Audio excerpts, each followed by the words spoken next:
first 36 minutes is me just talking about Drive Through Memory. If you don't want to be confused at all, I suggest going to the 36-minute mark. That's when I start watching the fucking movie. I mean, some of it's some nice banter and gossip, but I'm sure it's fucking gonna be a little confusing and a little daunting because once again, I'm just explaining the fucking plot, man. Explaining it through memory. It's May 3rd, 2020. I'm gonna be watching Drive. The movie came out in 2011. It's based on a book that came out in 2005. I've yet to read that book. However, I have watched this movie several times. Too many to count. I mean, if I had to count, it probably is a very feasible number. However, anyway, let's just do credits. Let's give credit where credit's due, and then get right fucking into gossip and bantering and shit. So I just want to make sure I'm pronouncing it correctly. I did Google it, but I'll just say it one way and then the other.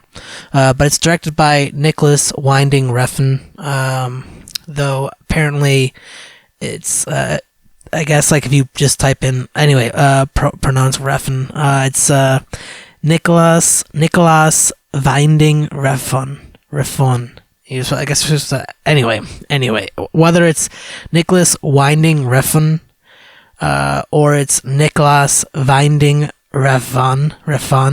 I'm not sure. Maybe it's neither. I don't know. But he definitely one of my favorite directors, just for making this movie in general. Produced by Mark Platt, Adam Siegel, Gigi Pritzker, Michelle or Mitchell Litvak, and John Palermo. Screenplay by Hussein Amini. It's based on, like I said, the book Drive by James Salas.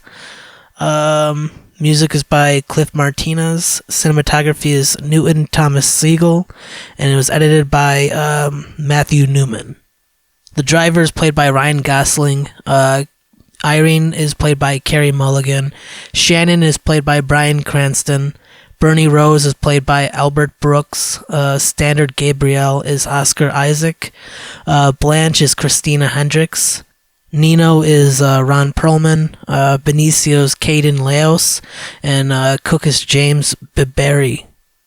So why was I so invested in this movie? And I think simply put, it was because I wanted to be the driver. He's a very heroic guy, but he definitely was flawed. He's definitely an anti-hero. In this movie, the driver has 3 jobs. He's a mechanic by day. He also sometimes gets to do some stunt work in movies. And by night, he's a driver for robbing or looting or I don't know, whatever he's needed for. He doesn't take part in the robbing. He doesn't take part in anything other than just the driving aspect, which in some aspects is kind of cool, but in other aspects is kind of like, ooh la la. Besides working with the one dude, Shannon, which they don't say how long they have been working for, he's pretty much a loner. And on one side, I guess you could ask, like, why would this guy do some kind of criminal activities at night in the first place? And, like, once again, he's not really he's like kind of like dipping his toe in it. Like, he's not really going deep in the criminal activities or anything like that. But I mean, I guess you could just then ask the question afterwards, then, like, why not? I mean, why doesn't anyone do anything, or why do people do anything or nothing at all in the first place? If anything, he's probably just bored and /or wanted to make more money. What he's doing with all that money, I'm not sure. I mean, it's just kind of like, why not have a bunch of fucking money? It's also pretty obvious that the driver didn't want to just get in Irene's pants. So this movie is kind of like a love story. I mean, it clearly has action. There's, some elements of gore, drama. The driver even has to, like, kind of be his own detective in a way. It's man against mafia. One time I took shrooms and I decided to watch this film. And normally on, like, acid or even shrooms in general, when you're tripping, you can't fall asleep. But somehow I did. I don't remember. I mean, I remember waking up and everything, but what literally I remember that trip is moments before, passing out or whatever, and watching that film.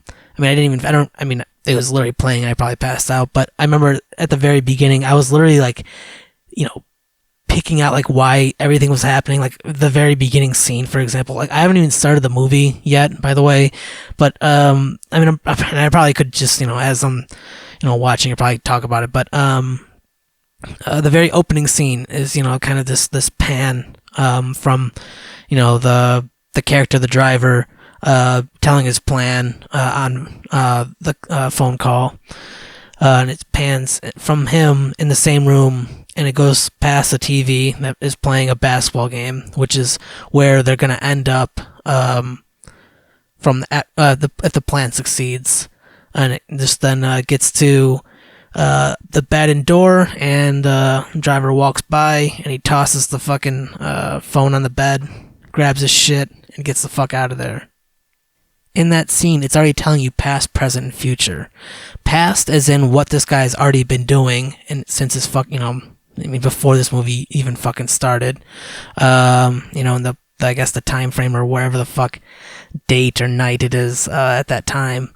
So you got already, once again, this already depicting the past for this story about this character, the present of what's happening right now. He's setting up this plan, and then the future set on that TV of what's gonna come, of where the places where the movie's gonna be going next.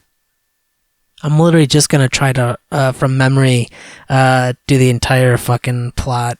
So, starts off with main character telling the plan, and then it jumps to, in the middle of the plan, escaping from police. I was I don't know what the fuck I was gonna sort of try to be spoiler free, but it doesn't really matter.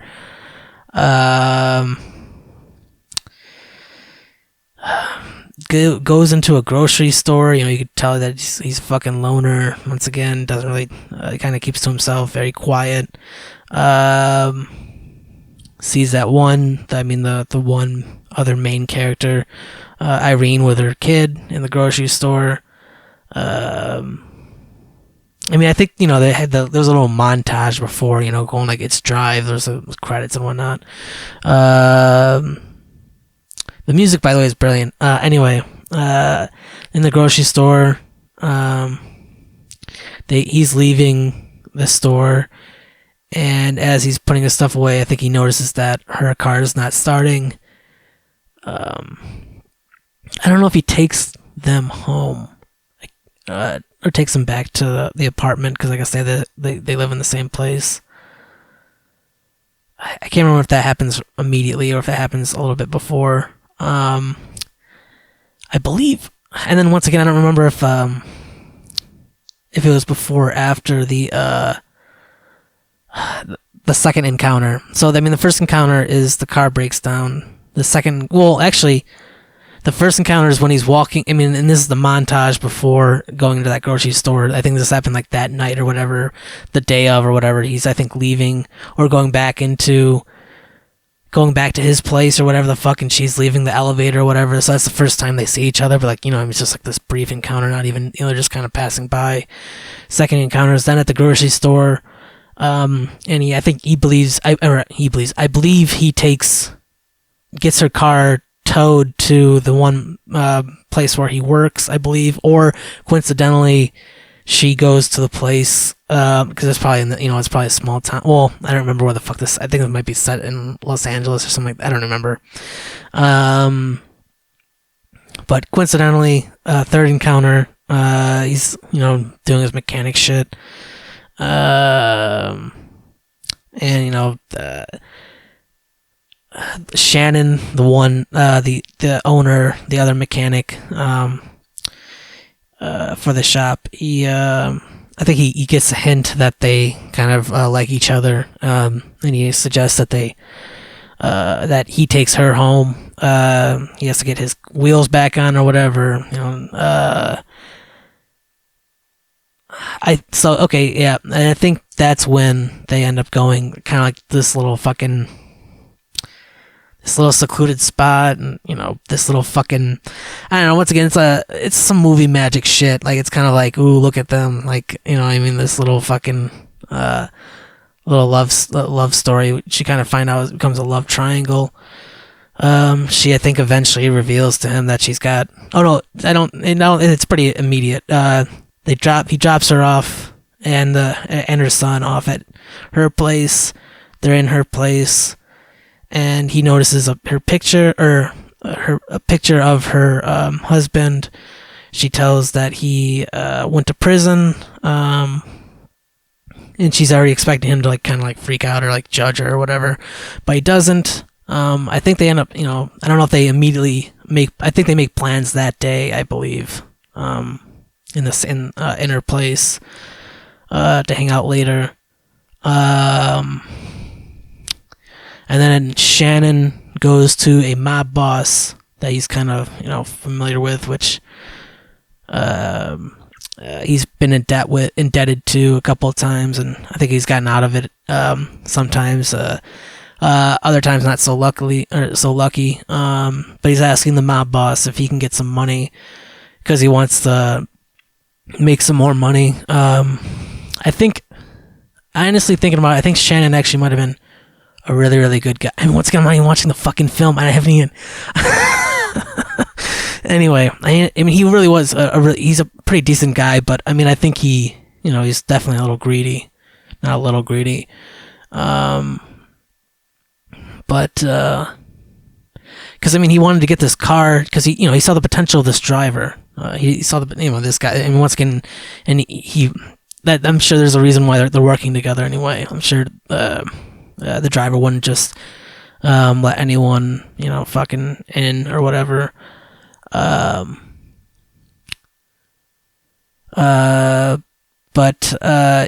is also another way for the driver not have to do like those underground, the having to do all these fucking be the driver for a fucking robbery or be a driver for this or that. You could be a fucking, I guess, get paid to just, drive a fucking car really fast and kick everyone else's asses, being, the fastest driver or whatever.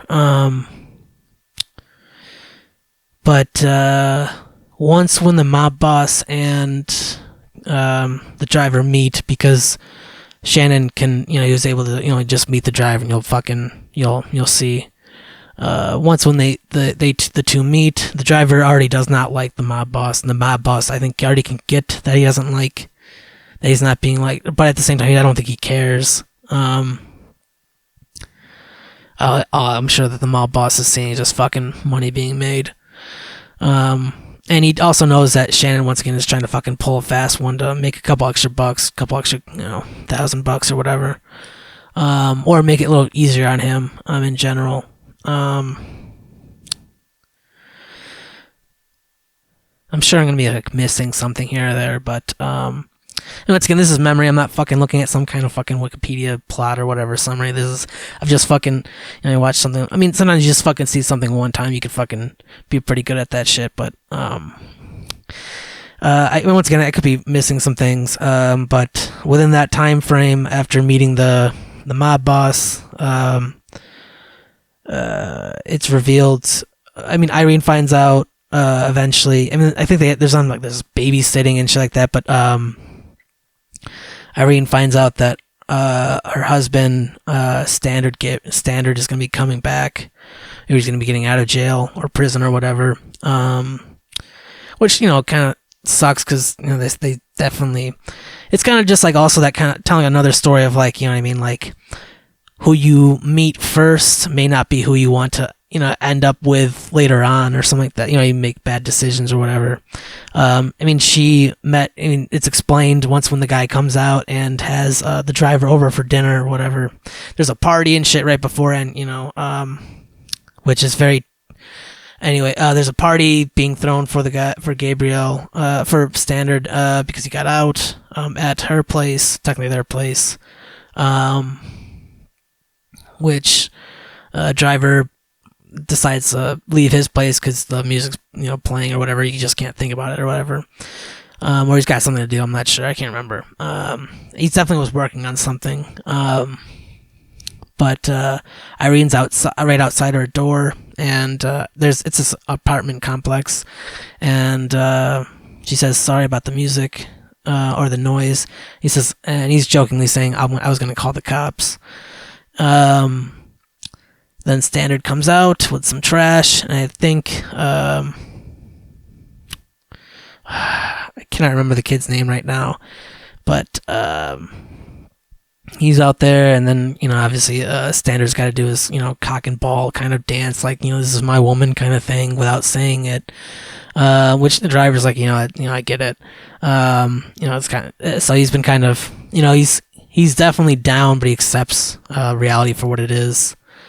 Cut to Standard getting his ass kicked because he owes money by the same mob boss affiliation, but once again, it's it's not totally known that they're the same, the same fucking crew, the same crew anyway, the same mob boss and all that shit. Driver doesn't know that yet, and neither does Shannon. Standard's found by the driver with his ass beat at the apartment complex by the parking.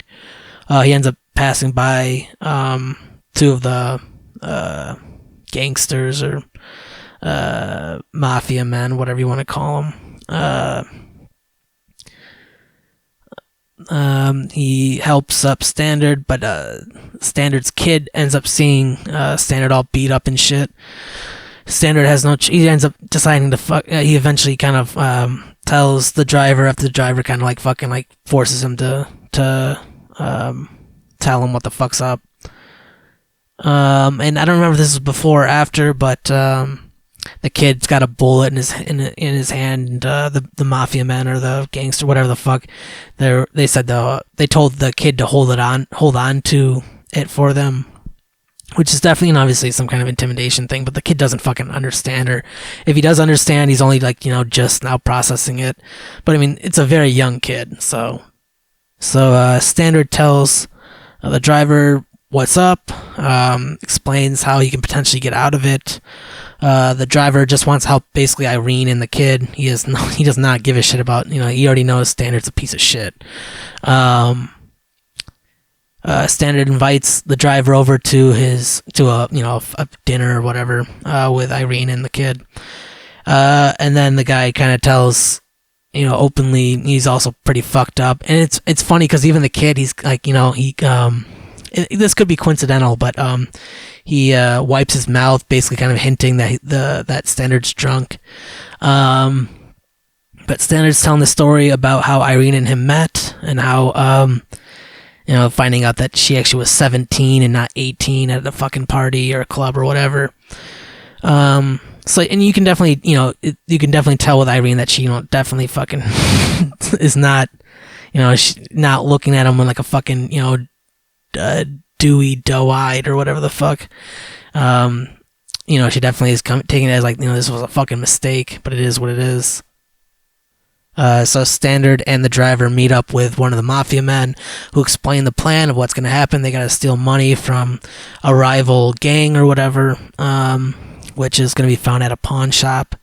So they go to the pawn shop. Standard, and I guess there's a third person, this one woman, her name's Blanche. And I think she's either one more, just fucking mafia crew member or whatever, or she's a prostitute. Which at first, just thinking about like why the hell is she even coming along with them? I mean, maybe it's just to make sure that they don't fucking run away with the money or whatever. But thinking about it, most likely because Standard goes in the pawn shop, gets the money, comes out, and he gets shot and dies right on the spot, essentially. So then Blanche and the driver, drive away, but they're followed by one of the mafia men. There's this giant fucking racing scene where they're just fucking smashing into each other, or rather the mafia men are more or less smashing into him. But he's able to get away. They get to a motel, and I believe Blanche is actually, letting them know where they are. I'm like 90% sure because she's texting or whatever. The driver starts, putting the pieces together, putting two and two together, realizing that, he's probably gonna get fucking killed potentially. Now I'm not gonna lie, he does, he ends up fucking like smacking this chick and like, forcing her to tell the truth. And which she ends up doing, which, I mean, once again, that is, probably an extreme thing, but at the same time, though, like him really, realizing that, she's essentially lured him into a trap, I'm sure would fucking piss off anybody.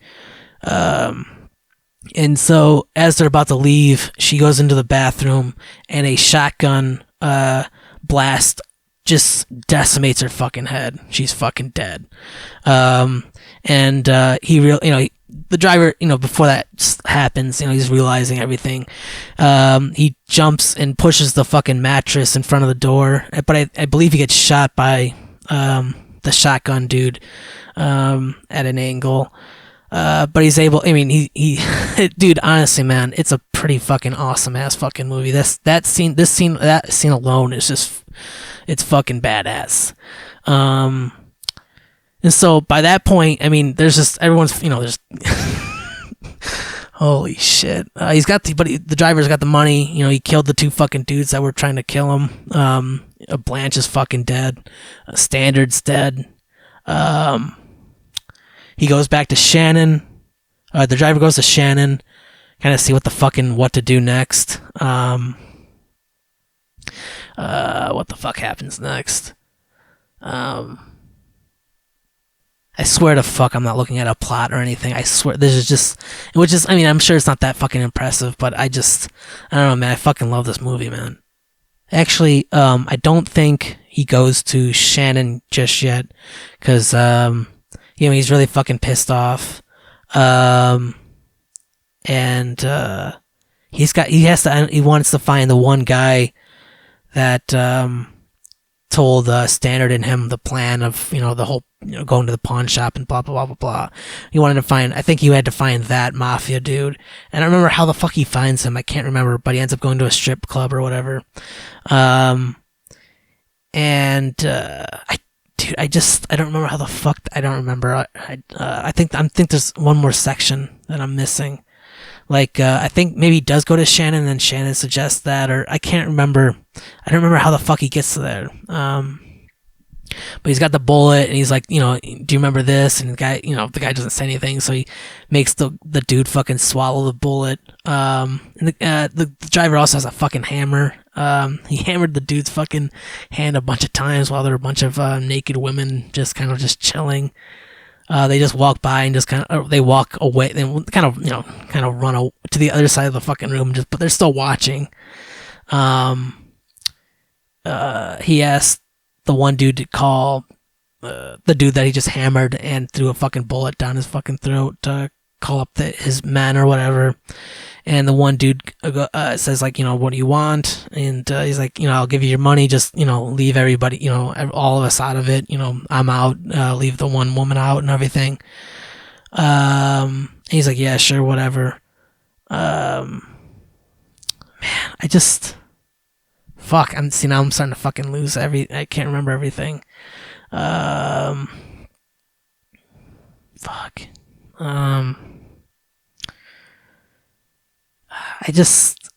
can't remember how soon he inevitably goes to Irene and tells her everything. He tries to save her and stuff, but they end up sending some mafia dude to go and kill her already. And I'm sure I'm missing some things here, but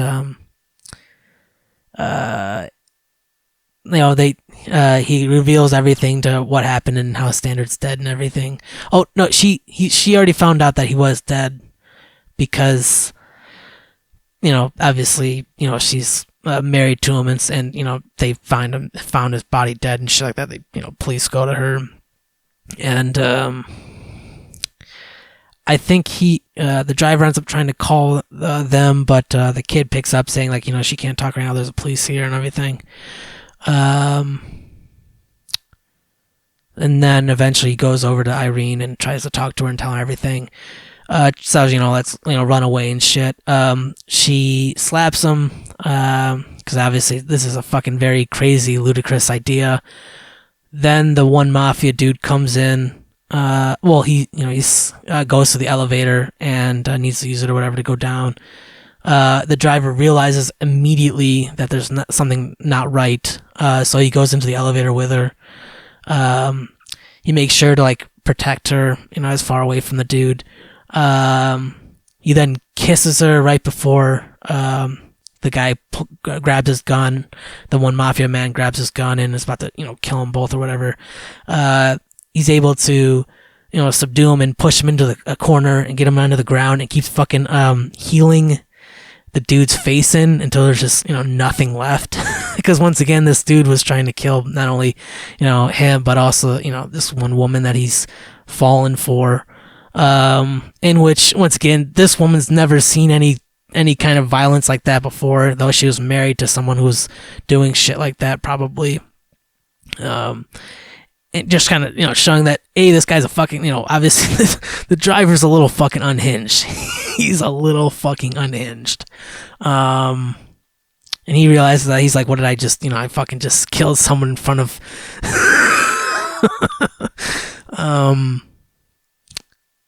but it eventually, man, I can't remember how the fuck he gets to Nino, how he kills Nino. I mean, I know how he kills Nino.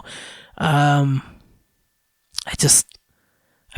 think he just realizes that he's just, it's pretty much end game here. And as a stuntman, he had to dress up as a bald-headed dude, so he ends up going back to the trailer at some point.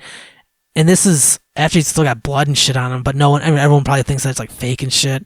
I can't remember when that had to have been. It was during the daytime when he gets that mask, so it was probably around the time after the whole shotgun and attack and all that stuff, and killing the two dudes. Which, once again, how he kills the guys is fucking amazing. When we get to it, once again, I'm fucking almost 30 minutes in. I'm not even okay. So he's now dressed. He gets that mask, and he's just wearing this bald-headed mask, and he's just sitting in his car in a parking lot, where Nino's place is, which is a pizza place. And he's just fucking waiting there.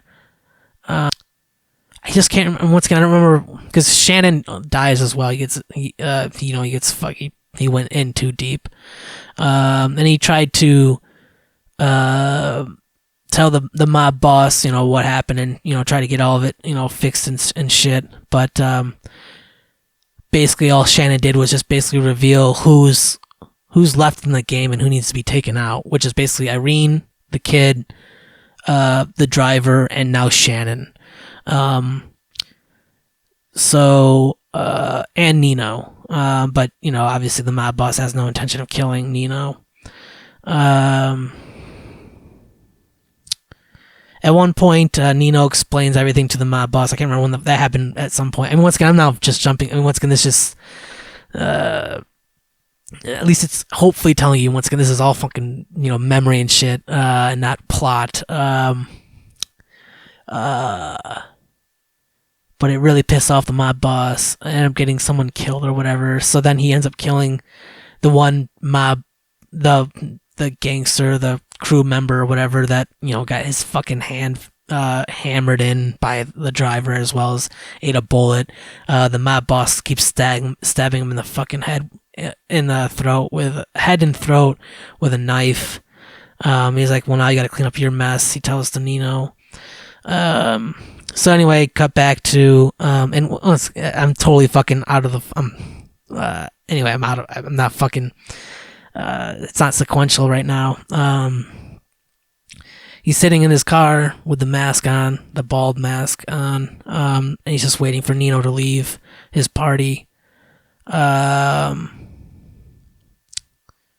I don't remember if this was before or after Shannon's killed. I don't think Shannon had died yet. I could be wrong.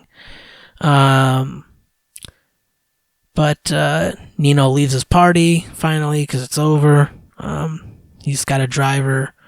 And they're driving somewhere. It doesn't fucking matter where, because the driver is following him. Driver has his lights off and, fucking, I think goes ahead, drives, speeds up and gets away or whatever, and then just waits for the one dude and turns on his lights and fucking smashes him or whatever. I can't remember when he ends up hitting him off. He ends up fucking hitting him off the road and into by a beach, in which I think he instantly kills the driver based on how he hits the car.